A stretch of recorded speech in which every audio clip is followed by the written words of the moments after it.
Hi friends, നമ്മൾ ഇന്നത്തെ video ഒരു പച്ചക്കറിയുടെ വീഡിയോ ആണ്. പടവലങ്ങ നമ്മുടെ ചെടിയെല്ലാം പൂത്ത് കായ ആയിട്ടുണ്ട്. ഞാനൊന്ന് കാണിച്ചു തരാം. ഇത് കണ്ടോ, ഇതിങ്ങനെ ഉണ്ടായി വരികയാണ്.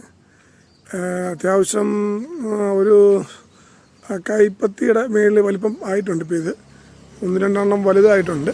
നമ്മൾ 4 ചുവടാണ് പടവലങ്ങ നട്ടേക്കുന്നത്. പക്ഷെ നിറച്ചും കായ്ച്ചിട്ടുണ്ട്. ഇത് കണ്ടോ, ഇതെല്ലാം കായ്ച്ചിട്ടുണ്ട്. ഒരെണ്ണം എന്തേ പറിക്കാറായിട്ടുണ്ട്. നമ്മുടെ ഫുൾ കൈയുടെ നീളത്തിൽ എത്ര ആയിട്ടുണ്ട് ഒരെണ്ണം.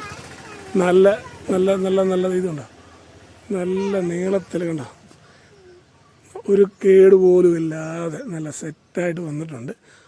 അതുപോലെ തന്നെ കുറേ ഉണ്ടായിട്ടുണ്ട്. ഇവിടെ എല്ലാം ഉണ്ടായി ഇഷ്ടം പോലെ കിടപ്പുണ്ട് കേട്ടോ.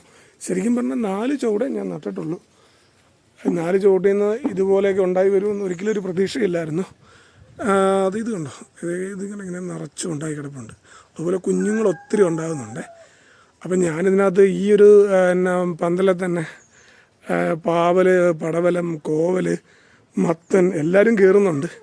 അടുത്തടുത്ത സൈഡിലാണ് ഞാൻ കുഴി നട്ടിരുന്നത്. ഈ പടവലങ്ങയാണ് നല്ല നീളത്തിൽ. പക്ഷെ അതുപോലെ തന്നെ ഈ ഒരു പടവലങ്ങയൊക്കെ വളഞ്ഞാണ് വരുന്നത്.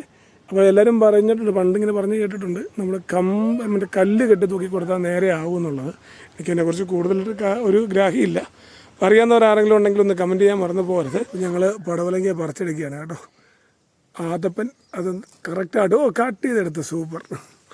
ഇന്ന് ഞങ്ങളുടെ വീട്ടിൽ പടവലങ്ങ തോരനായിരിക്കും കേട്ടോ. അപ്പോൾ പുതിയൊരു വീഡിയോയിൽ കാണുന്നതിന് വരെ ഗുഡ് ബൈ.